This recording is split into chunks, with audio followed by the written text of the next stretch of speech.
మన రక్షకుడైన యేసుక్రీస్తు నామంలో ఈ ఆదివారపు ఆరాధనకు కూడి వచ్చిన మీ అందరికీ మరొకసారి నా హృదయపూర్వకమైనటువంటి వందనాలు. అందరికి వందనాలు. దేవునికి స్తుతి కలుగునుగాక. ఆమేన్. ఎంతమంది ఆసక్తితో ఉన్నారు దేవుని వాక్యం కొరకు? కొంతమంది చేతులు లేవట్లేదు. సరే, ఆసక్తి గల వారిని దేవుడు ఆశీర్వదించునుగాక. ఆసక్తి లేకపోతే దేవుడు కూడా ఆశీర్వదించాడు. హల్లెలూయా. ఆశతో ఆసక్తితో ఉన్న వారిని తృప్తిపరుస్తాడు, ఆశీర్వదిస్తాడు. ఏదో వచ్చాము, చప్పట్లు కొడుతున్నాము, విన్నాము, వెళ్ళిపోయినాము అనేటట్లుగా ఉండకూడదు. దేవుడు ఏదో ఒకటి ఈరోజు నాతో మాట్లాడాలి అనేటట్లుగా ఉద్దేశము కలిగి ఉన్న వారిని దేవుడు నిత్యముగా దర్శించునుగాక. పరిశుద్ధమైన బైబిల్ గ్రంథంలో నుండి ఇర్మియా గ్రంథము 32వ అధ్యాయము 26, 27 వచనాలను నేను చదువుతాను. మీరందరూ శ్రద్ధగా గమనించండి.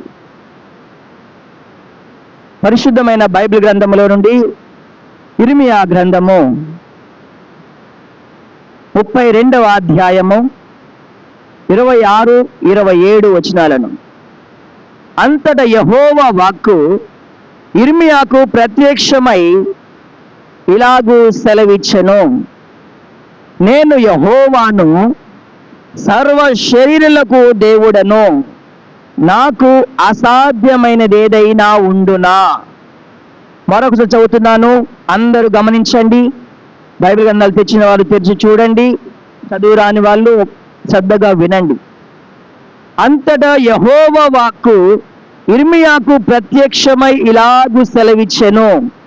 నేను యెహోవాను, సర్వ శరీరులకు దేవుడను. నాకు అసాధ్యమైనదేదైనా ఉండునా? ఈ వాక్య భాగమును బట్టి దేవుడు మనందరితో మాట్లాడునుగాక. ఆమేన్. హల్లెలూయా. అందరూ శ్రద్ధగా వినండి, నేను మీకు వివరిస్తాను. ఇప్పుడు మనం చదువుకున్న వాక్య భాగాన్ని శ్రద్ధగా కనుక మనం గమనించినట్లయితే, ప్రవక్త అయిన ఇర్మియా ద్వారా పరిశుద్ధాత్మ దేవుడు ఆనాటి కాలంలో ఉన్నటువంటి ఇశ్రాయేలు ప్రజలు తెలియజేస్తున్నటువంటి మాట. ఈ మాట ఆనాటి ఇశ్రాయేలు ప్రజలందరూ కూడా దేవుడు వారిని వృద్ధిలోనికి నడిపిస్తూ ఉంటే, దేవుడు చేసినటువంటి మేలులన్నిటిని మర్చిపోయి మరలా వెనక్కి తిరుగుతున్నారు. మరో లోకం వైపు తిరిగి దేవునికి విరోధులుగా మార్చబడుతున్నారు. అయితే దేవునికి కోపం వచ్చింది. దేవునికి కోపం వచ్చి ఏం చేశాడో తెలుసా? ఇశ్రాయేలు ప్రజలందరినీ, యూదుల వారందరినీ కూడా బబులోను రాజుకి, అనగా నెబుకద్నెజర్ రాజుకి అప్పగించాడు. తీసుకొని పోయారు. అయితే అక్కడ చెప్తున్నాడు, ఏమంటున్నాడు తెలుసా? ఇదిగో ఇర్మియా అనగా కన్నీటి ప్రవక్త. అమ్మా, ఎవరు? కన్నీటి ప్రవక్త. తన ప్రజల కొరకు, తన ఇశ్రాయేలు ప్రజల కొరకు కన్నీరు గారుస్తూ ఉన్నాడు. అయ్యో, దేవుడు ఎన్ని అద్భుతాలు వీరి మధ్యలో చేస్తూ ఉంటే దేవుని అద్భుతాలు మర్చిపోతున్నారే, మరలి లోకం వైపు మరలా వెనక్కి తిరిగి చూస్తూ ఉన్నారే అని దివారాత్రమట ఇశ్రాయేలు ప్రజల కొరకు కన్నీరు గారుస్తూ ప్రార్థన చేస్తూ ఉన్నాడట. హల్లెలూయా, హల్లెలూయా. ఇక ఇశ్రాయేలు ప్రజలందరూ కూడా బాధపడుతున్నారు. ఇక మా పని అయిపోయింది, ఇక మా వల్ల కాదు, మేము దేశము కాని దేశానికి చెరగొని పోయాము, శత్రువులు మా మీద అధికారాన్ని చెలాయిస్తున్నారు అని వాళ్ళు బాధపడుతున్నటువంటి సమయంలో దేవుడు ఇర్మియాను దర్శించాడు. ఇర్మియాతో మాట్లాడుతున్నాడు. అక్కడ ఉన్నటువంటి మంచి మాట ఏంటో తెలుసా? అంతటా యెహోవా వాక్కు ఇర్మియాకు ప్రత్యక్షమై ఇలాగూ సెలవిచ్చెను. హల్లెలూయా. దేవుని వాక్యము ఇర్మియాను దర్శించింది, ఇర్మియా దగ్గరకు వచ్చింది. అదే వాక్యము ఈరోజు ఈ ప్రార్థన మందిరంలో కూర్చున్న మన అందరి దగ్గరికి వాక్య రూపిగా దేవుడు మనల్ని దర్శించునుగాక. ఆమేన్. ఆ రోజు వాక్యము వచ్చింది. అప్పుడు చెప్తున్నాడు కదా, నేను యెహోవాను. సర్వ శరీరులకు దేవుడను. ఇర్మియా, నాకు అసాధ్యమైనది ఏదైనా ఉండునా. హల్లెలూయా. అందరం చెప్దాం హల్లెలూయా. ప్రియమైన దేవుళ్ళారా, అదే ప్రశ్న మిమ్మల్ని అడుగుతున్నాను. దేవునికి అసాధ్యమైనది ఏదైనా ఉండునా? నోటితో చెప్పండి. విశ్వసించిన వారు చెప్పండి హల్లెలూయా. లేదు. ప్రియమైన దేవుళ్ళారా, ఆయనకు సమస్తము సాధ్యమే. ఆయన అంటున్నాడు, నాకు అసాధ్యమైనది ఏదైనా ఉండునా అంటే లేదు. వెంటనే మనం చెప్పాల్సింది ఆలోచించొద్దు. కొంతమంది ఆలోచిస్తున్నారు చెప్పడానికి, ఏమైనా ఉందేమో అనుకుంటున్నారు, కానీ ఏది లేదు. హల్లెలూయా. ఆయన అంటున్నాడు, నేను యెహోవాను, సర్వ శరీరులకు దేవుడను. అందుకనే ఈ మాటని ఎత్తిపట్టే పేతురు గారు అంటారు, యేసు క్రీస్తు అందరికీ ప్రభువు, కొందరికి కాదు. కొంతమంది అంటున్నారు, యేసు ప్రభు ఫలాని వర్గము వారికే, ఫలానా వ్యక్తులకే, ఫలాని వారికే దేవుడు అంటున్నారు. లేదు, వాక్యము చెప్తుంది యేసుక్రీస్తు అందరికీ ప్రభువు. హల్లెలూయా. అది ఏ కులమైనా, ఏ మతమైనా, ఏ జాతి అయినా, ఏ దేశమైనా, ఏ ప్రాంతమైనా, దేవుడు అందరికీ దేవుడు. ప్రాంత దేవుడు కాదు ఈ దేవుడు, కుల దేవుడు కాదు ఈ దేవుడు. మన దేవుడు ఎవరో తెలుసా? సర్వ శరీరులకు దేవుడు, శరీరముతో ఉన్న ప్రతి ఒక్కరికి దేవుడు ఆయన. ఈరోజు ఈ వాక్యం అంటున్న ప్రియమైన దేవుళ్ళారా, ఆయన అంటున్నాడు, నాకు అసాధ్యమైనది ఏదైనా ఉండునా. హల్లెలూయా. హల్లెలూయా. ప్రియమైన దేవుళ్ళారా, దేవుడు ఎన్నో బైబిల్ గ్రంథంలో కనుక మనం చూస్తే ఆయనకు మనుషులకు అసాధ్యమైన వాటిని దేవుడు సాధ్యము చేసి చూపించాడు. హల్లెలూయా. హల్లెలూయా. అమ్మో, ఇది మా వల్ల కాదు అని ఒకవేళ నువ్వు అనుకుంటున్నావేమో, ఈ ప్రార్థన మందిరంలోనికి వచ్చిన నీవు ఇక నా వల్ల కాదు అనుకుంటున్నావా? దేవుని వల్ల జరుగుతుంది. ఒకవేళ నాకు చేత కాదని ఒకవేళ నువ్వు అనుకుంటున్నావా, అది ఏ విషయాన్ని బట్టి నువ్వు చెప్తున్నావో, అయితే దేవుడు అంటున్నాడు, నాకు సమస్తము సాధ్యమే. హల్లెలూయా. అందరం చెప్దాం హల్లెలూయా. ప్రియమైన దేవుళ్ళారా, పరిశుద్ధమైన బైబిల్ గ్రంథంలో కనుక మనం చూస్తే అబ్రహాము జీవితంలో దేవుడు ఎంతో అద్భుతమైన కార్యాలను జరిగించాడు. ఈరోజు నీ జీవితంలో ఏది అసాధ్యంగా ఉందో, ఏది నువ్వు ఇక నా వల్ల కాదు, ఇక నా పని అయిపోయింది, ఇక నన్ను ఎవరు లేపేవారు లేరు, ఇక నేను ఈ విధంగానే ఇక నేను చచ్చిపోవాల్సిందని ఒకవేళ బాధపడుతూ ఈ ప్రార్థన మందిరానికి వచ్చి కూర్చున్నావేమో సహోదరుడా, సహోదరి, దేవుడి రోజు నీతోనే మాట్లాడుతున్నాడు, నాకు అసాధ్యమైనది ఏదైనా ఉండునా. హల్లెలూయా. చెప్దాం, దేవునికి అసాధ్యమైనది ఏది లేదు. చెప్దామా మన పక్కన ఉన్న వారితోటి, దేవునికి అసాధ్యమైనది ఏది లేదు. చెప్దాం. మీ పక్కన వారి సెకండ్ పట్టుకోండి, కొంచెం నవ్వండి, నవ్వుతూ చెప్పండి. యవనస్తులైన పిల్లలు ఉన్నారు. హల్లెలూయా. దేవునికి అసాధ్యమైనది ఏది లేదు. అబ్రహాము జీవితంలో మనం గమనిస్తే దేవుడు అన్ని విషయాలలో ఆశీర్వదించాడట. అబ్రహాం గురించి రాయబడినటువంటి మాట. కానీ ఒకటి కొద్దుగా ఉంది. ఏంటయ్యా అంటే గర్భఫలం. అన్నీ ఉన్నాయి, భూఫలం ఉంది, గొడ్లు ఉన్నాయి, మేకలు ఉన్నాయి, గొర్రెలు ఉన్నాయి, ఆస్తిపాస్తులు అంతా కూడా, జీతగాళ్ళు ఉన్నారు, దాసీలు ఉన్నారు, అంతటిని దేవుడు సమృద్ధిగా ఆశీర్వదించాడు. కానీ ఒకటి కొదువుగా ఉంది. ఏంటంటే గర్భఫలము లేదు. హల్లెలూయా. దేవుడు 12వ అధ్యాయంలో పిలుస్తున్నాడు అబ్రహామును ఆదికాండములో, అబ్రహామా, నువ్వు లేచి నీ తండ్రిని, నీ యొక్క తండ్రిని, నీ దేశాన్ని, నీ బంధువులను అందరిని విడిచిపెట్టు, నేను నీకు ఒక దేశాన్ని చూపిస్తున్నాను, ఆ దేశానికి వెళ్ళు, నిన్నక్కడ అత్యధికముగా అభివృద్ధి పొందించెదను. హల్లెలూయా. దేవుని పిలుపుకు లోబడి అబ్రహాము బయలుదేరాడు. ప్రియమైన దేవుళ్ళారా, అన్ని విషయాలలో ఆశీర్వదించాడు. కానీ సంతానము లేదు. చివరికి ఇది ఆయన అనుకుంటున్నాడు, అబ్రహాము ఇక నాకు వారసుడు లేడు కదా, నా ఇంటి పెద్ద దాసుడు, పెద్ద జీతగాడు తాలేరు ఎలియాజరే కదా నా ఆస్తి అంతటికి వారసుడు అని వేరే ఆలోచన కలిగి ఉన్నాడు. అయితే దేవుడు అంటున్నాడు, లేదు లేదయ్యా, నీ సంతానాన్నే నేను ఆశీర్వదిస్తానంటున్నాడు. హల్లెలూయా. ఆకాశపు నక్షత్రముల వలె, ఇసుక రేణువుల వలె నీ సంతానాన్ని నేను వృద్ధిపరుస్తాను. అబ్రహాముకు దాదాపు 75 సంవత్సరాల వయసులో దేవుడు పిలిచాడు. ప్రేమ దేవుళ్ళారా, చెప్తున్నాడు, ఇదిగో శారా ద్వారా నీకొకని కుమారుని నేను ఇస్తాను, వాగ్దాన పుత్రుడిని. అతని ద్వారా ఇదిగో భూలోక వంశములన్నీ కూడా ఆశీర్వదించబడతాయని చెప్తూ అనేకమైన విషయాలు చెప్పారు. కానీ విశ్వాసముతో ఉన్నాడు, కనిపెట్టాడు. ప్రేమ దేవుళ్ళారా, ఒకానొక రోజు మమ్రే దగ్గర ఎండాకాలములో సింధూర వనం అనే దగ్గర అబ్రహాము వేచి చూస్తా ఉన్నాడు, బాధపడుతూ ఉన్నాడు. దేవుడు వాగ్దానం చేశాడు, నా సంతానాన్ని అత్యధికంగా అభివృద్ధి పరుస్తానని దేవుడు వాగ్దానము చేశాడు. కానీ ఇంకా నా జీవితంలో నెరవేరలేదు. ఏంటి అనుకుంటే దేవుడట అబ్రహాము వైపు నడుచుకుంటూ వస్తున్నాడట.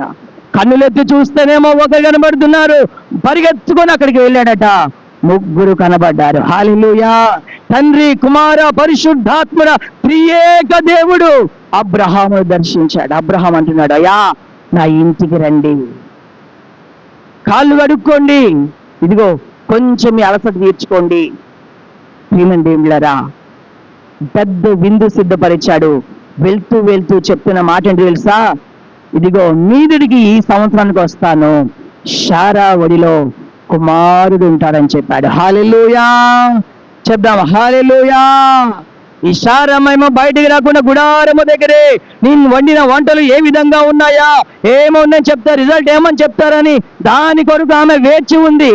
కానీ వీళ్ళు చెప్పినటువంటి మాట అవి చెప్పగానే వెంటనే శారమ్మ నవ్వుతా ఉంది. ఆహా, వీళ్ళు బాగానే చెప్తున్నారులే, ఈ వయసులో నాకట కుమారుడు పుడతాడట, వాడు గొప్ప జనాంగము చేస్తాడట అని. హల్లెలూయా. ప్రియమైన దేవుళ్ళారా, దేవుడు చెప్పాడు, యెహోవాకు అసాధ్యమైనది ఏది లేదు. హల్లెలూయా. ఎందుకయ్యా అంటే అక్కడ రాయబడినటువంటి మాట, శారా యొక్క గర్భము మృతతుల్యమైపోయింది. బహుకాలము గడిచిన వృద్ధులుగా ఉన్నారు. ప్రియ సహోదరి సహోదరుడా, దేవుడు వాగ్దానం చేశాడు వారికి. ఆ వాగ్దాన ఫలాన్ని వాళ్ళు పొందుకున్నారు. వెయిట్ చేస్తున్నారు. కరెక్ట్గా అబ్రహాముకు 100 సంవత్సరాలకు శారా తనకు కుమారుని పుట్టాడు. హల్లెలూయా. అందరం చెప్దామా, హల్లెలూయా. ప్రియమైన మనుషులకు అసాధ్యమే. ఇప్పుడు డాక్టర్స్ చెప్తున్నటువంటి ఏంటో తెలుసా? ఒక వయసు దాటితేనట పిల్లలు కలగడం కష్టం అంట. ఈ రోజులలో తినే తిండిని బట్టి స్త్రీలకు, ఆడపిల్లలకు 30 సంవత్సరాలు దాటితే పిల్లలు కలగడం కష్టము. ఒక కలిగినా కూడా వారు ఏదో ఒక లోపముతో కలుగుతారని ఇప్పుడున్నటువంటి వైద్యులు చెప్తున్నారు. ప్రియమైన దేవుళ్ళారా, అయితే శారామ విషయంలో మనం గమనించినట్లయితే ఆమె ఎలా ఉంది? మృతతుల్యమైపోయింది, స్త్రీ ధర్మము నిలిచిపోయిందని వాక్యము సెలవిస్తుంది. ప్రియమైన దేవుళ్ళారా, అయితే ఆమె వాగ్దానాన్ని నమ్మింది. ఆమె గర్భము ధరించడానికంట శక్తిని పొందుకుందట. హల్లెలూయా. హల్లెలూయా. ప్రియ సహోదరి సహోదరుడా, నీ జీవితంలో కూడా ఒకవేళ నా వల్ల కాదు, ఇక నా పని అయిపోయింది, ఇక నేను మళ్ళీ లేవలేను, నిలబడలేను, మళ్ళీ నేను బ్రతికి బట్ట కట్టగలను అని ఒకవేళ నువ్వు అనుకుంటున్నావేమో, దేవుడు ఈరోజు నీతో మాట్లాడుతున్నాడు. నేను సర్వ శరీరులకు దేవుడను, నాకు అసాధ్యమైనది ఏదైనా ఉండునా. ఆమేన్. చెప్దాం, హల్లెలూయా. ఈ మాటను కనుక నమ్మగలిగితే దేవుని మహిమను చూస్తావు. ఒకవేళ నమ్మకపోతే నీ జీవితంలో అలాంటి అసాధారణమైన కార్యాలు ఎన్నడూ కూడా నువ్వు పొందుకోలేవు. హల్లెలూయా. రెండవదిగా మనం చూస్తే యోబు జీవితము. అమ్మా ఎవరి జీవితం? యోబు జీవితం. ఓ దేవుడు యోబును ఆ దేశం అంతటా, తూర్పు దేశములోనంట, తూర్పు వైపు ఆ దేశములో అతని కంటే గొప్పవాడు ఇంకొకడు లేడు. అంత ఆస్తిపరుడు, గొప్పగా ఉన్నాడు. కానీ ఒకానొక టైంలో అదంతా కూడా ఒక్కరోజే, అమ్మా ఎంత టైము? కొన్ని రోజులు పట్టలేదు, ఒక్కరోజే. ఓ ఆకాశానికి ఎక్కినటువంటి ఓ యోబు జీవితాన్ని గమనిస్తే ఒక్కరోజే కుప్పగూలిపోయాడు, అంత కోల్పోయాడు. గొర్రెలు పోయాయి, ఆస్తి పోయింది, పిల్లలు చనిపోయారు, అందరు పోయారు. చివరికి యోబు చెప్తున్నటువంటి మాటను తెలుసా? ఇవన్నీ కూడా దేవుడే ఇచ్చాడు, దేవుడే తీసుకుపోయాడు, దేవునికి స్తుతి కలుగును గాక అని చెప్పాడండి. హల్లెలూయా! అందరం చెప్దాం హల్లెలూయా! ప్రియ సహోదరి సహోదరుడా, యోబు చూడండి, తన యొక్క విశ్వాసాన్ని విడిచిపెట్టలేదు. నా తల్లి గర్భముల నుండి నేను దిగంబరిగా వచ్చాను, మరలా నేను అక్కడికి దిగంబరిగానే వెళ్ళిపోతాను, ఇవన్నీ నాకు దేవుడే ఇచ్చాడు, మరలా దేవుడే తీసుకున్నాడు అని దేవునికి స్తుతి చెప్పాడు. హల్లెలూయా! అదే పరిస్థితి ఇక్కడ కూర్చున్నటువంటి మన జీవితంలో కలిగితే మన మాట ఏంటి? కొంత టైం అట్లేదండి, ఒకే ఒక్క రోజులో సర్వము కోల్పోయాడు. యోబు జీవితం ఆలోచించుకునేటటువంటి పరిస్థితి కూడా లేదు. ప్రేమైన దేవుడిలారా, అయితే యోబుని గురించినటువంటి రాయబడిన మాట తెలుసా? అతడు తన నోట నుండైనా యెహోవా నాకు అన్యాయము చేశాడు అని పలుకలేదంట. హల్లెలూయా! దేవుడు నాకు అన్యాయం చేశాడండి, దేవుడు నాకు అన్యాయం చేశాడని పలకలేదు. నాకు దేవుడే ఇచ్చాడు, దేవుడే తీసుకుపోయాడు, దేవునికి స్తుతి కలుగును గాక అని మహిమ పరిచాడు. హల్లెలూయా! హల్లెలూయా! ప్రియమైన దేవుళ్ళారా, చివరికి తన భార్య కూడా వచ్చి, ఇంకెంది భక్తయ్యా, అంత కోల్పోయావు, ఒకప్పుడు ఒక స్థితిలో ఉండేవాడివి, అందరూ నిన్ను ఇలా చూసేవారు, ఇప్పుడు నిన్ను ఇలా చూస్తా ఉన్నారు, ఇంకా ఎందుకు? చివరికి నీ ఆరోగ్యం కూడా పాడైపోయింది, బూడిదలో కూర్చొని చిల్ల పెంకుతో గోక్కుంటూ ఉన్నావు, ఇంకెందుకు? నీ యథార్థతను విడిచిపెట్టి, దేవుళ్ళేడు విడిచిపెట్టి నువ్వు చచ్చిపోరాదు, ఇంకేం భక్తి అని భార్య కూడా గద్దించింది. కానీ భార్యతో చెప్తున్నాడు, భార్యను గద్దించాడు, మూర్ఖురాలు మాట్లాడినట్టు మాట్లాడుతున్నావేంటమ్మా? మేలు అనుభవించినప్పుడే మనకు దేవుడా? కీడు అనుభవించినప్పుడు మనకు దేవుడు కాదా? దేవుడే ఇచ్చాడు ఇవన్నీ, దేవుడే మరలా తీసుకుపోయాడు అని తన భార్యను గద్దించాడే గాని దేవుడు నాకు అన్యాయము చేశాడు అనే మాట తన నోట రానివ్వలేదట. హల్లెలూయా! చివరికి ఏమైంది ప్రియ సహోదరి? స్నేహితులే వచ్చి తిడుతున్నారు, ఇదిగో దేవునికి నువ్వేదో ఇష్టంగా లేవట్టున్నా, అందుకనే నీకు ఇలా జరిగింది, నీ కొడుకులు చచ్చిపోయారు, నీ ఆస్తి పోయింది, నీ ఆరోగ్యము క్షీణించిపోయింది, చివరికి నువ్వు బూడిదలో కూర్చొని చిల్ల పెంకుతో గోక్కునే పరిస్థితి వచ్చింది అని స్నేహితులు కూడా నిందిస్తూ ఉన్నారు. ప్రియమైన దేవుళ్ళారా, చాలా మంది అలాగనే ఉంటారు మనుషులు. మనమే బాధపడుతున్నాము నాయన అంటే వచ్చి ఓదార్చే వాళ్ళు ఉండరు. యోబు స్నేహితులు కూడా అలాంటి వారే. నువ్వేదో తప్పు చేసావు, ఫలానా వ్యక్తికి ఏదో జరిగిందంటే ఆ పాపం ఊరకపోద్దా అంటారు. ప్రేమ దేవుళ్ళారా, ఈ మాటను బట్టి చూస్తే యోబు ఏ పాపం చేశాడండి? ప్రేమ దేవుళ్ళారా, అందుకనే మనం ఎవరిని కూడా అంత ఇదిగా మనం మాట్లాడకూడదు, అదంతా ఆయన చేతుల్లో ఉంది. ప్రేమ దేవుళ్ళారా, ఏం జరిగిందో తెలుసా? యోబు సహించాడు, వాళ్ళ మాటలను సహించారు. అందరూ కూడా యోబు ఒకేలా అనుకున్నాడు, ఇక నా పరిస్థితి అయిపోయింది, ఇక నన్ను ఎవరు కూడా పైకి లేపేవారు లేరు, ఇక అయిపోయింది, నాకు ఇక నా జీవితమే కొలాప్స్ అయిపోయింది అనుకున్నాడు. కానీ ఒకానొక టైం వచ్చింది, దేవుడు మొదట ఉన్నదానికంటే రెండంతలుగా దేవుడు ఆశీర్వదించాడు. హల్లెలూయా! హల్లెలూయా! ప్రియ సహోదరుడా, సహోదరి, నీ జీవితంలో ఒకవేళ నువ్వేమైతే కోల్పోయిన దానిని మరలా ఇవ్వడం కాదు, మరలా రెట్టింపుగా దేవుడు నీకు దయచేయునుగాక. ఒకవేళ నిరీక్షణను కోల్పోయావేమో, ఒకవేళ మళ్ళీ నేను బ్రతుకుతాను, లేదు నేను మరలా లేచి నిలబడి నేను మళ్ళీ నిలదొక్కుని నా వ్యాపారంలో కానీ, నా ఉద్యోగంలో కానీ, లేదా నేను చేస్తున్నటువంటి పనిలో కానీ ఇక మళ్ళీ లేస్తానని ఒకవేళ హోప్స్, ఆ యొక్క నిరీక్షణ నీకు లేదేమో, దేవుడు అంటున్నాడు, యోబును రెండంతలుగా ఆశీర్వదించిన దేవుడు ఈరోజు మన మధ్యలో ఉన్నాడు. ఆమేన్, హల్లెలూయా. ప్రియమైన దేవులారా, చూస్తున్న వారందరూ అనుకున్నారా, యోబు జీవితం అయిపోయిందిగా, ఇక లేవడు, ఇక అయిపోయింది, నేను జీవితం అయిపోయింది, ఇక కుదుట పడే రోజులు రేవో అనుకున్నారు. కానీ దేవుడు అత్యధికముగా కోల్పోయిన దానికంటే రెండంతలుగా ఇచ్చి దేవుడు ఆయనకు అసాధ్యమైన కార్యాలను సుసాధ్యము చేశాడు యోబు జీవితంలో. హల్లెలూయా. అదే దేవుణ్ణి కలిగి ఉన్నాం మనం. నీ జీవితంలో చేయలేడా? నీ జీవితంలో అసాధ్యమైన కార్యాలను దేవుడు నీ జీవితంలో సాధ్యము చేయలేడా? అందుకని అంటున్నాడు, మనుషులకు అసాధ్యములు కానీ దేవునికి సమస్తము సాధ్యమే. హల్లెలూయా. మనుషులముగా ఎంతవరకు అంతవరకే, కానీ దేవుడు సమస్తము చేయగలడు. ఆయన ఇందాక మనం పాడుకున్నాము కదా, సకలము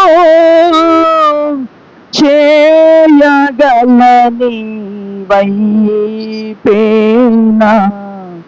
కన్నులెత్తి చూచేగా. ఎవరి వైపు మనం కళ్ళెత్తుతున్నాం? మనుషుల వైపు వెళ్తే ఇంకా నీకు ఉన్నదంతా పోదు తప్ప ఇంకా నీకు వచ్చేది ఏమి ఉండదు. అందుకనే సకలము చేయగల దేవుని వైపు కనులెత్తితే, ఇగో యోబు జీవితంలో ఎలాంటి అద్భుతము చూశాడు. ఇదిగో యోబు జీవితం అంతా నీ కళ్ళ ముందు దేవుడు కనబడుతూ ఉన్నాడు. ఏ విధంగా నిరీక్షణ లేదు, ఆధారము లేదు.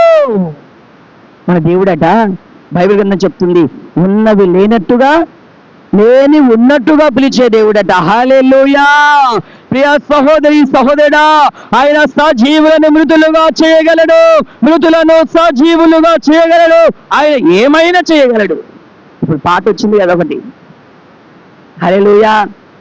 ఫోన్ పట్టుకుంటే అదే పాట, స్టేటస్లలో అదే పాట వినబడుతూ ఉంది, సంఘాలలో అదే పాట వినబడుతూ ఉంది. ఏ పాట? పాడదాం. నీ నామముకే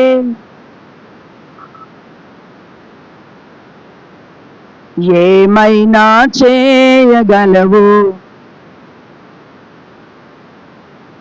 నీ నామముకే మహిమంతా తెచ్చుకుందువు. యేసయ్యా యేసయ్యా, నీకే నీకే సాధ్యము. హల్లెలూయా. ఆయనకే సాధ్యము, మనుషులకు అసాధ్యము. ప్రియమైన దేవుళ్ళరా, ఆయన ఏమైనా చేయగలడట. ఇంకొక మాట ఏముందంటే, కథ మొత్తం మార్చగలడు. ప్రియమైన దేవుళ్ళ, ఒక పక్క మాకు ఈ మాట వింటున్నప్పుడు నవ్వు కలుగుతుంది, ఇంకోసారి దేవుడు కథ మొత్తం మారుస్తాడట. యోబు కథ మొత్తం మార్చేశాడు. హల్లెలూయా.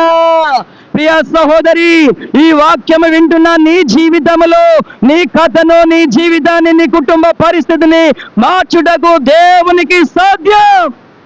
నీ వల్ల కావట్లేదు అనుకుంటున్నావా? దేవునికి సాధ్యం. నా చేత కావట్లేదయ్యా, ఇక నా ఓపిక నశించిందని ఒకవేళ విసిగి వేసారిపోయావేమో, దేవునికి సాధ్యం.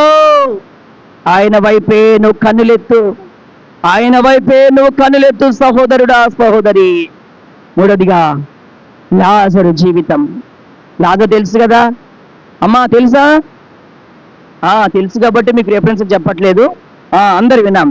లాజరు జీవితంలో యేసు ప్రభు లాజరుని ఎంతో ప్రేమించాడట. అమ్మా, ఏం చేశాడు? లాజరును ఎంతో ప్రేమించాడు యేసు ప్రభు. అయితే ఒకానొక టైంలో లాజరట జబ్బు పడ్డాడు. ఏమైంది చెప్పండి, అందరు చెప్పాలమ్మా, ఏమైంది? జబ్బు పడ్డాడు. ఈ డెంగ్యూ ఫీవర్ ఏదో ఒకటి వచ్చి ఆయన రోజు రోజుకి రికవర్ కాకుండా ఇంకా నీరసం అయిపోయి చివరికి చచ్చిపోయాడు.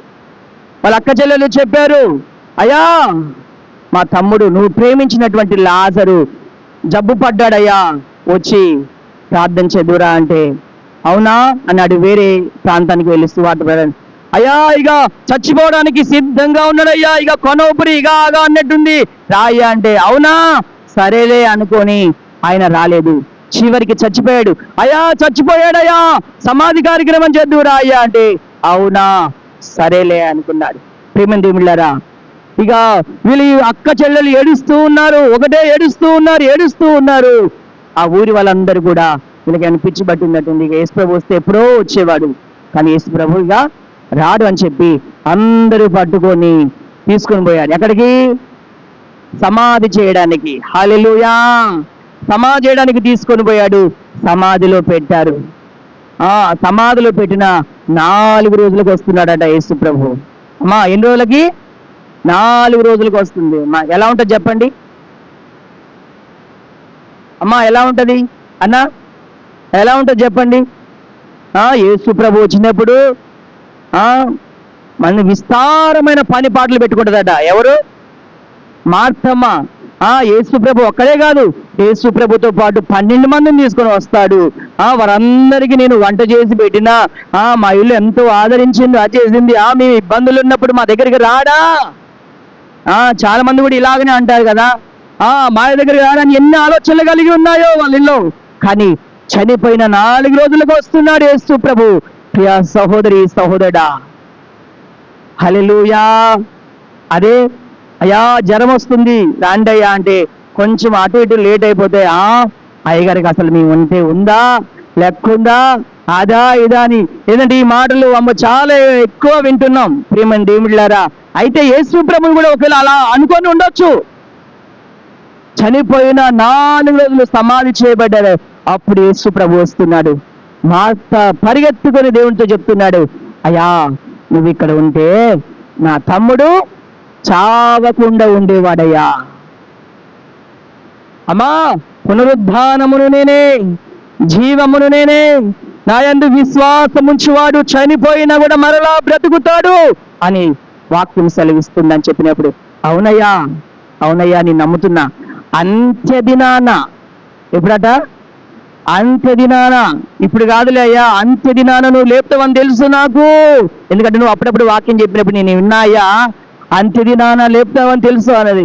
అంత్యదినాన్ని కాదు, నువ్వు నమ్మిన ఎడల దేవుని మహిమను చూస్తావు. హల్లెలూయా!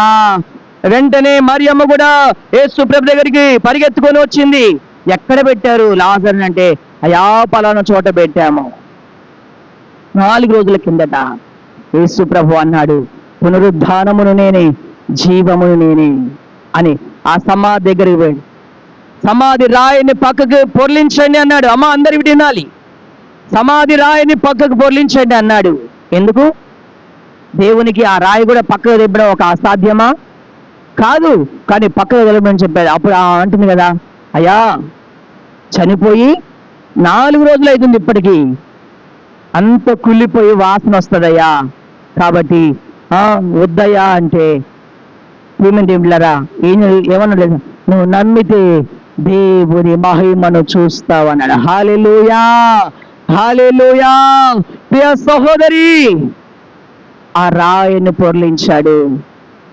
ఆయన అంటున్నాడు, లాజరు బయటికి రా అని చెప్పగానే ఆయన వాక్కు జీవము కలిగినది. ఆ వాక్కు వెల్లడి తోడనే ఆ చనిపోయిన శవము కాదండి, కుళ్ళిపోయిన శవం 4 రోజుల కిందట దేంట్లో సమాధిలో పెట్టబడింది, కుళ్ళిపోయింది.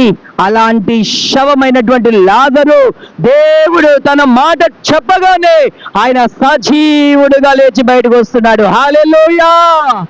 చెప్పండి కొడదామా? హల్లెలూయా!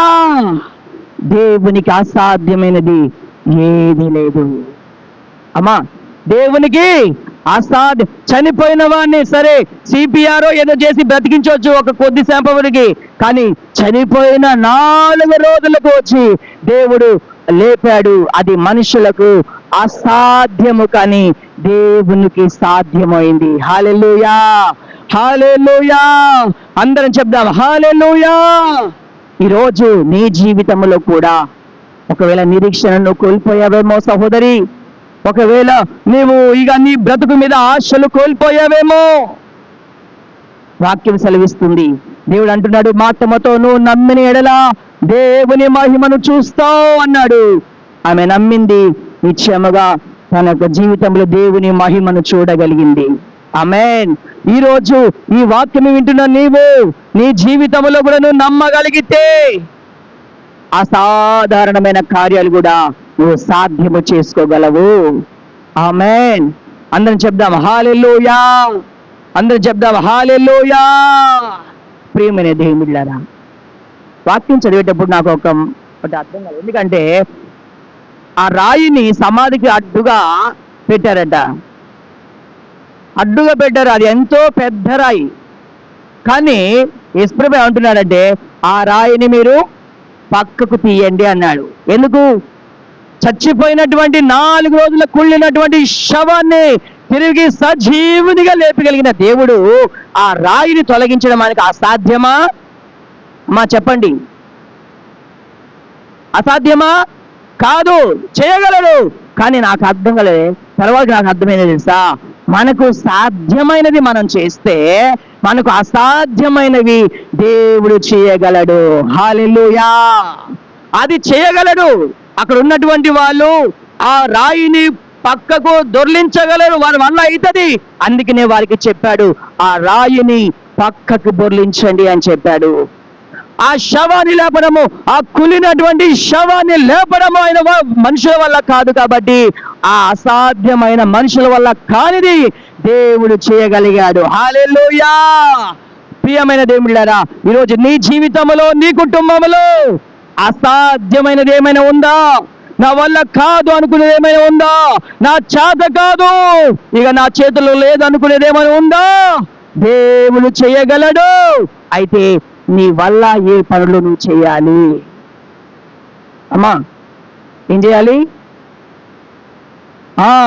ప్రతి ఒక్కరు ఇక అంతా ఆయన చూసుకుంటాడు, అంతా ఆయన చూసుకుంటాడని చెప్పి ఏమాత్రం కూడా మన వల్ల ఏ పనులు కూడా చేయలేరు చాలా మంది. ప్రియమైన దేవుళ్ళారా, మన వల్ల జరిగే పనులు మనం చేస్తే మన వల్ల కాని పనులను దేవుడు చేస్తాడు. ఆమేన్. హల్లెలూయా. ప్రియమైన దేవుళ్ళారా, ఆయన పాత నిబంధనలో అంటున్నాడు, నాకు అసాధ్యమైనది ఏదైనా ఉండునా. ఆయన సమస్తము చేయగల దేవుడు. అయితే ఈ క్రొత్త నిబంధనలో దేవుడు ఆ అసాధ్యమైన కార్యాలను కూడా మన ద్వారా సాధ్యము చేయాలని ఆశపడుతున్నాడు. ఆమేన్. అందరం చెప్దాం హల్లెలూయా. చూడాలని ఉందా అమ్మా? చూడాలని ఉందా? నీ జీవితంలో కూడా అసాధ్యమైన కార్యాలు, నా వల్ల ఇక జరగదు అనుకునే కార్యాలను నువ్వు చూడాలని ఉందా? దేవుడు అంటున్నాడు, నమ్ముట నీ వలనైతే నమ్మువానికి సమస్తము సాధ్యము. హల్లెలూయా. ఈ క్రొత్త నిబంధన కాలంలో, ఈ కృపాయుగములో దేవుడు మాట్లాడుతున్నటువంటి మాట. అప్పుడేమో నాకు అసాధ్యమైనది ఏదైనా ఉండునా అన్నాడు. కానీ ఈ కృపాకాలంలో, ఈ సమయంలో అంటున్నాడు, నమ్మడము నీ వలనైతే నీకు కూడా సాధ్యమే. ఆమేన్. హల్లెలూయా. ప్రియమైన దేవుళ్ళారా, నువ్వు నమ్మాలి. ఏం చేయాలి? నువ్వు నమ్మితే అసాధ్యమైన కార్యాలు, నా వల్ల కావట్లేదు అనుకున్నటువంటి కార్యాలు, ఓమో ఇది నేను భరించలేను అనుకుంటున్నటువంటి కార్యాలు కూడా దేవుడు నీ వలన చేసి చూపించునుగాక. ఆమేన్. హల్లెలూయా. అయితే మనం చేసేది ఏంటో తెలుసా? నమ్మాలి. నమ్ముట నీ వలన అయితే అన్నాడు. ఏమన్నాడక? మన వల్ల కావాలి. అదే ఏంటిది? అందరు చెప్పాలి. ఏంటిదమ్మా? నమ్మడం మన వల్ల కావాలి. అది కావట్లేదు కాబట్టి అన్నీ అసాధ్యంగానే కనబడుతున్నాయి. ప్రతి ఒక్కటి కూడా అసాధ్యంగానే ఓ పెద్ద కొండ లాంటి సమస్యలాగా కనబడుతూ ఉంది. కనుక మనం నమ్మితే, ప్రియ సహోదరి, మనం కనుక నమ్మితే దేవుడు మన ద్వారా వాటిని సాధ్యము చేస్తాడట ఆయన. ఆమేన్. అందరం చెప్దాం హల్లెలూయా. దేవుని వాక్యము సెలవిస్తుంది, నమ్ముట నీ వలనైతే. అంటే చెప్పండి, నమ్ముట నీ వలనైతే, నమ్మువానికి సమస్తము సాధ్యము. దేవుని వాక్యాన్ని నమ్మగలిగితే, దేవుడు నీ కుటుంబాన్ని లేపగలడు అని నమ్మితే, దేవుడు నీ కన్నిటిని నాట్యంగా మార్చగలడు అని నమ్మితే, మృతతుల్యమైనటువంటి శారా గర్భము ఆమె కుమారుని కనుటకు బలము పొందుకుందట. హల్లెలూయా! కారణము నమ్మిక, విశ్వాసము. వాళ్ళు విశ్వాస వీరులకు మార్చబడ్డారండి. అమ్మా, ఎలాగా ఉన్నారు? విశ్వాస వీరులుగా మార్చబడ్డారు. అబ్రహాము 100 సంవత్సరాలు, శారమ్మకు 90 సంవత్సరాలు, 10 సంవత్సరాల డిఫరెంట్. వాళ్ళకు ప్రియమైన దేవుళ్ళారా, ఏం జరిగిందో తెలుసా? 90 సంవత్సరాల శారా వైద్య శాస్త్రానికి అందనటువంటి ఓ గొప్ప సాధారణమైన కార్యాన్ని దేవుడు సాధ్యము చేసి చూపించాడు. హల్లెలూయా! కారణం ఏంటయ్యా అంటే విశ్వాసము, నమ్మిక. నమ్మింది ఆమె. అబ్రహాము నమ్మాడు, ఆ కార్యాన్ని పొందుకున్నాడు. ఈరోజు నీ జీవితంలో కూడా ఒకవేళ నీ భర్త మారట్లేదా, నీ పిల్లలు మారట్లేదా, నీ పిల్లలు నీ మాట వినట్లేదా, నీ వ్యాపార పరిస్థితి, ఒకవేళ నీ కుటుంబ పరిస్థితి, అది ఏదైనా ఉండొచ్చు. కానీ నువ్వు నమ్మితే నువ్వు దేవుడు నీకు దాన్ని సాధ్యం చేస్తాడు. హల్లెలూయా! అందరం చెప్దామా? హల్లెలూయా! కృష్ణ గారు ఒకసారి ఒక మాట చెప్పేవాడు. ఏంటంటే, ఒక దగ్గరికి వెళ్ళి చెప్తున్నాడట, వాళ్ళ భర్త బాగా తాగి వస్తే అదే సమయానికి అయ్యగారు పోతే, ఎందుకయ్యా తాగడం, మందిరానికి రావచ్చు కదా, తాగి ఆరోగ్యం అంతా కూడా పాడైపోతుంది, లివర్ పాడైంది, కిడ్నీలు పాడేవి, అన్నీ కూడా పాడైపోతాయి, ఎందుకు మందిరానికి రావచ్చు కదా, రండి ఈ వారం అంటే వస్తా అని చెప్పాడట. అయితే అవతల వాళ్ళ భర్త వెనక ఆమె నిలబడమంటది కదా, రాడు అయ్యగారు రాడు అంటుందట. ఎందుకమ్మా అంటే, ఇది బండ. ఏంటట, వాళ్ళ ఆయన మీరు ఇట్లా కొట్టుతా చెప్పిందట. ఇది ఏంటిది? బండ. ఇది మారే బండ కాదు. ప్రియమైన దేవుళ్ళారా, అప్పుడు ఎలీషా గారు అన్నాడు, ఒకవేళ బండ అయితే దేవుని వాక్యం సుత్తి వంటిది. సుత్తి కింద ఎంత పెద్ద బండ అయినా కూడా పగిలిపోవాల్సిందే. ప్రియమైన దేవుళ్ళారా, మనము నమ్మాలి. నువ్వు నమ్మితే దేవుని మహిమను చూస్తావు. నువ్వు నమ్మితే దేవుడు నీ జీవితంలో సిగ్గుపడే పరిస్థితి రానివాడు. చాలా మంది నమ్ముతామంటారు కానీ అపనమ్మకముతోనే ఉంటారు. కొన్ని చోట్లకు పోయాట దేవుడు అద్భుతాలు, కొన్ని చోట్లకు పోతేనేమో అద్భుతాలు చేశాడు, స్వస్థతలు జరిగించాడు. కొన్ని చోట్లకు పోతే అద్భుతాలు చేయలేదు, స్వస్థతలు చేయలేదు. ఎందుకంటే అక్కడ రాయబడి ఉండనమాట, వారి అవిశ్వాసమును బట్టి చేయలేదట. అమ్మా, ఎందుకు చేయలేదు? వారికి నమ్మకం లేదు, వారికి విశ్వాసం లేదు, వారికి అవిశ్వాసం ఉంది. వారిలో ఉన్నటువంటి అవిశ్వాసాన్ని బట్టి వాళ్ళకి స్వస్థత కలగ చేయలేదు దేవుడు. ఈరోజు నీ జీవితంలో కూడా అవిశ్వాసం ఉంటే నీ వల్ల నీకు అన్ని అసాధ్యాలుగానే మిగిలిపోతాయి. నువ్వు నమ్మితే, నువ్వు విశ్వాసిస్తే నిత్యముగా అసాధ్యమైన వాటిని దేవుడు నీ వలన సాధ్యపరచునుగాక. అందరం చెప్దామా? హల్లెలూయా! హల్లెలూయా! ఇదే మాట ఇంకా కిందకి వచ్చి మనం చూస్తే బైబిల్ గ్రంథంలో ప్రియమైన దేవుళ్ళారా, ఏమని రాయబడిందో తెలుసా? ఆయన అంటాడు, ఒక తండ్రి ఒక కుమారుని తీసుకొచ్చి, అయ్యా నా కుమారుడికి దయ్యం పట్టింది, నీళ్ళల్లోనూ నిప్పులల్లోనూ పడేస్తుందయ్యా, కానీ తీసుకొచ్చే సమయానికి నువ్వు లేవు, నీ శిష్యుల దగ్గర తీసుకొస్తే వారి వల్ల కాలేదయ్యా, నీ వల్ల ఏమైనా అయితే నువ్వు బాగు చేయమని అడిగినప్పుడు ఆయన అంటాడు, నమ్ముట నీ వల్ల అయితే నమ్మవానికి సమస్తము సాధ్యమే అన్నాడు. నేను నమ్ముతున్నానయ్యా అన్నాడు. చివరికి దేవుడు ఆ కుమారుని దెయ్యము నుండి వెళ్ళగొట్టాడు. హల్లెలూయా! అందరం చెప్దామా? హల్లెలూయా! వెళ్ళగొట్టిన తర్వాత వాళ్ళు వెళ్ళిపోయిన తర్వాత శిష్యులు అడుగుతున్నారు, అమ్మా ఇటు వినండి, శిష్యులు ఏమని అడుగుతున్నారంటే, అయ్యా మరి మేమెందుకు వెళ్ళగొట్టలేదు, నువ్వెందుకు వెళ్ళగొట్టావు అంటే దేవుడు చెప్తున్నాడు. ఏమని చెప్తున్నాడు అక్క? ఇలాంటివి వదిలిపోవాలంటే, ఈ విధమైన వావి వదిలిపోవాలంటే ప్రార్థన వలననే సాధ్యము. ప్రియ సహోదరి సహోదరుడా, మొదటిగా నీ జీవితంలో అసాధ్యమైన కార్యాలను నువ్వు సుసాధ్యము చేసుకోవాలి.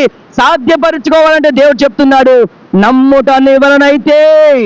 రెండోదిగా ఆయన అంటున్నాడు, ప్రార్థన వలననే సాధ్యం. దీనివల్ల అందరూ చెప్పాలి, దేనివల్లమ్మా? ప్రార్థన వలననే సాధ్యం.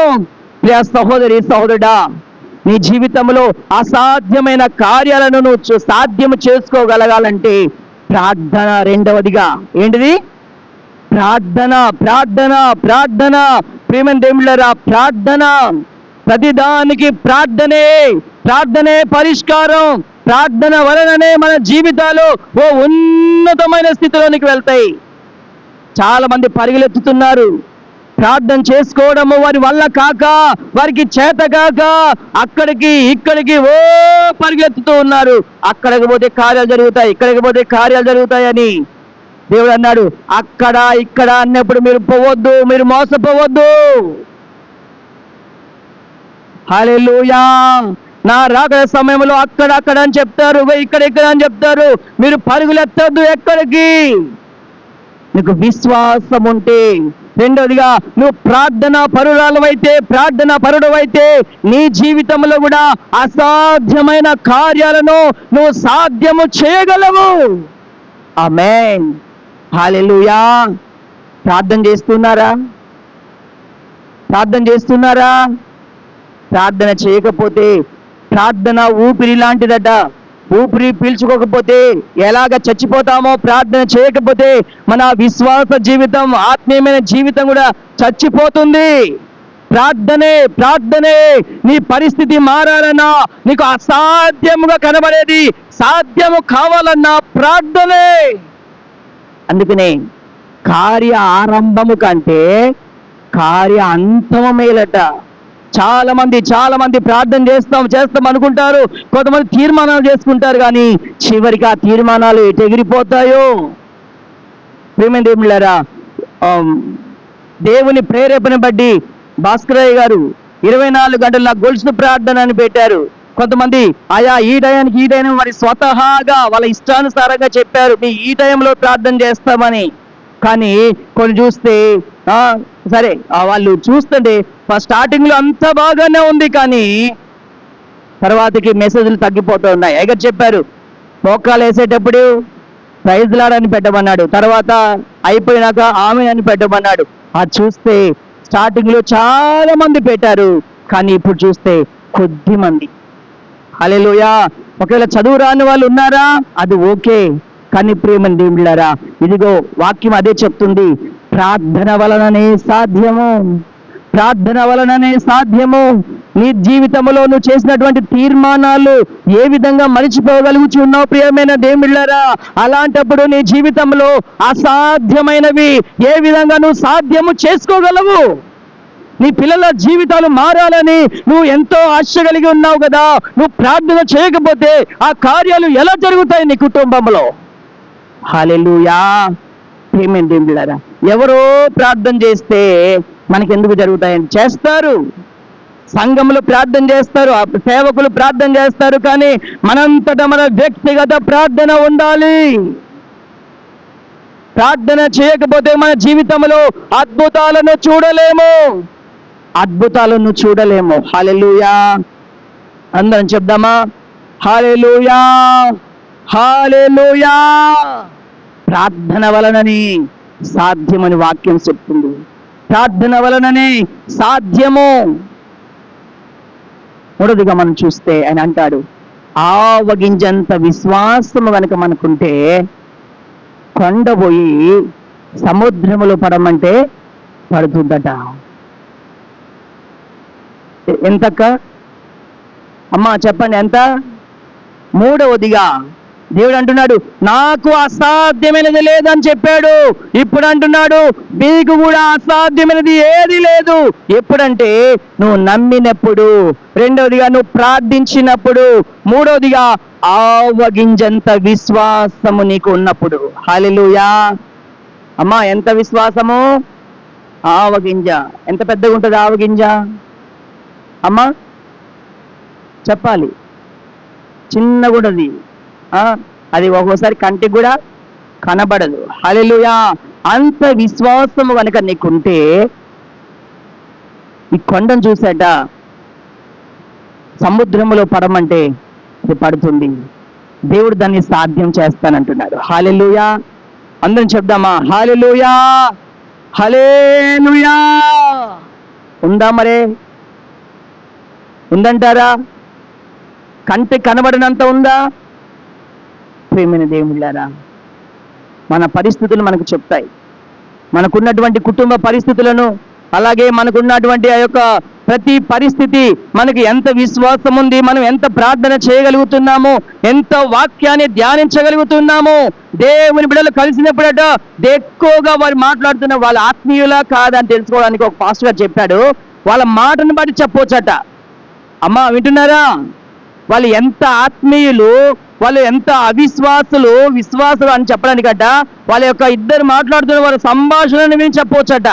ఎందుకంటే ఆత్మీయులు ఎక్కువగా వాళ్ళు బైబిల్ మాటలను ఉచ్చరించి మాట్లాడుతూ ఉంటారు. హల్లెలూయా. అయితే ఆత్మీయులు కాని వారు బయట విషయాలు మాట్లాడుతూ ఉంటారు. బయట విషయాలు అన్ని కూడా లోక సంబంధమైన వాటిగా మాట్లాడతారు. వాళ్ళని చూసి చెప్పొచ్చు ఎవరు ఆత్మీయులు, ఎవరు అవిశ్వాసులు, ఎవరు విశ్వాసులు అని. హల్లెలూయా. ఆవగింజంత విశ్వాసము మనం కలిగి దేవుడు అంటున్నాడు, ఇదిగో సాధ్యమైనది అసాధ్యమైనది నీకుందా? ఇదిగో ఏదో ఉంది నీ జీవితంలో, నీ కుటుంబంలో ఏదో ఉంది. ఈరోజు పరిశుద్ధాత్మ దేవుడు ఇదిగో మాట్లాడుతూ ఉన్నాడు. నీ వల్ల కానిది, నీ చేత కానిది, నీకు అసాధ్యమైనది నీ కుటుంబంలో, నీ జీవితంలో ఏదో ఉంది. దేవుడు అందుకనే మాట్లాడుతున్నాడు, నాకు అసాధ్యమైనది ఏదైనా ఉండునా అన్నాడు. రెండవది, మీకు కూడా లేదు. ఎప్పుడంటే నువ్వు నమ్మినప్పుడు. రెండవదిగా నీవు ప్రార్థించినప్పుడు. మూడవదిగా ఆవగింజంత విశ్వాసం. ఆవగింజంత అంటే ఆవగింజను ఒకసారి మనం కనుక ఇలా రెండుగా చేసి చూస్తేనట దాంట్లో ఏమాత్రం ఖాళీ ఉండదట. అంతా కూడా ఆ గింజంతా కూడా నిండి పప్పు దాని నిండా ఉంటుందట. అంటే పరిపూర్ణంగా ఉంటుంది. ఆవగింజ ఎలా ఉంటుందట? పరిపూర్ణముగా. అంటే పరిపూర్ణమైన విశ్వాసము కనుక నీవు ఉండి నువ్వు ప్రార్థన చేయగలిగితే నిశ్చయముగా నీ జీవితంలో అసాధ్యం అనుకున్నవి నా దేవుడు నీ ద్వారా సాధ్యపరచునుగాక. ఆమేన్. హల్లెలూయా. అందుకనే యేసన్న గారు కూడా పాట రాస్తాడు, అసాధ్యమైనది.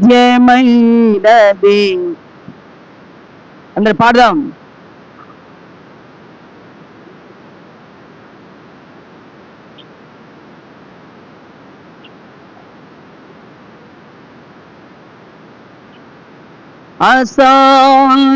అసాధ్యమైనది ఏమున్నది? యోదా స్తుతి గోత్రపు యేసయ్యా నా ఆత్మీయ ప్రగతిని స్వాధీనమా నీవే కదా నా ఆరాధనా, నీవే కదా నా ఆరాధనా, ఆరాధనా స్తుతి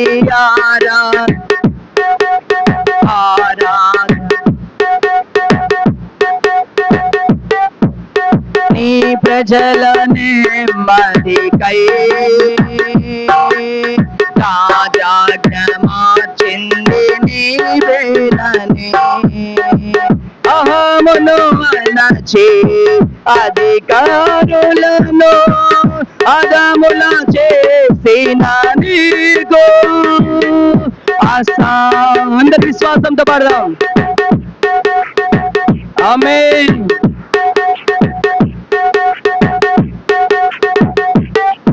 అసాధ్యమైనది ఏమున్నది? అసాధ్యమైనది ఏమున్నది? యోదా స్తుతి స్తుతి గోత్రపు సింహమా యేసయ్యా నా ఆత్మీయ ప్రగతిని స్వాధీనమా. హల్లెలూయా. అందరం చెప్దాం హల్లెలూయా. ప్రియమైనరా, ఆయన చెప్తున్నాడు, నాకు అసాధ్యమైనది ఏదైనా ఉండునా, ఆయనకి ఏది అసాధ్యమైనది కాదు. వయసు గతించినటువంటి అబ్రహాము శారాల జీవితంలో దేవుడు వారికి కుమారుని అనుగ్రహించడము ఆయనకు అసాధ్యము కాదు. రెండవదిగా యోబు సర్వము కోల్పోయాడు. ఎంత గొప్పగా ఎదిగాడో అంత దీన స్థితిలోనికి వెళ్ళిపోయాడు. కానీ మరలా ఆయన్ని ఆ ఉన్నత స్థితి కంటే మొదటి స్థితి కంటే రెండంతలుగా ఆశీర్వించడానికి ఆయనకి అసాధ్యము కాలేదు. మూడవదిగా లాజరు జీవితం, ఆయన చనిపోయాడు. చనిపోయిన తర్వాత సమాధి చేయబడ్డాడు. సమాధి చేయబడి 4 రోజులకి లేపడానికి దేవునికి అసాధ్యము కాలేదు. హల్లెలూయా. దేవునికి సమస్తము సాధ్యమే. ఆయన ఏమైనా చేయగలడు. ఈ కొత్త నిబంధనలో మనతో మాట్లాడే మాట ఏంటో తెలుసా? నేను మీ ద్వారా అసాధ్యమైన కార్యాలను సాధ్యం చేస్తాను.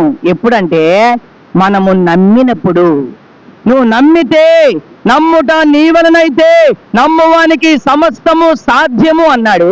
రెండవదిగా ఆయన అంటాడు, ఈ విధమైనవి వదిలిపోవాలంటే ప్రార్థన వలనని. అమ్మా అంత చెప్పాలి, దేనివల్ల?